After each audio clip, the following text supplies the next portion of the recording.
Oliver Rowland says his Nissan e.dams team warned him against taking risks before his dramatic first corner pass on Lucas di Grassi during ABB FIA Formula E's race in Mexico. Rowland started fourth on the grid, the highest starting spot of his full debut FE season so far, behind pole sitter Pascal Wehrlein, eventual race winner di Grassi, and Venturi driver Felipe Massa.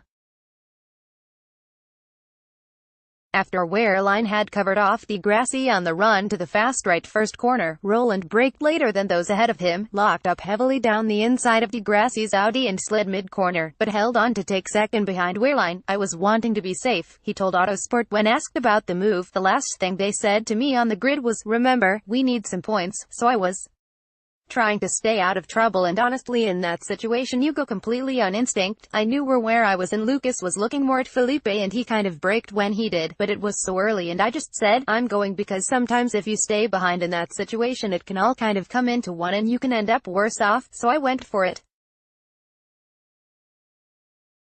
It didn't actually feel that risky, but everybody was like, yeah, that was amazing.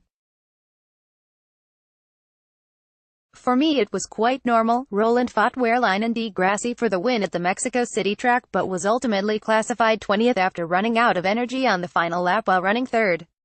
His Nissan teammate Sebastian Buemi, who ended up 21st after encountering the same issue, put this down to a strategy software miscalculation.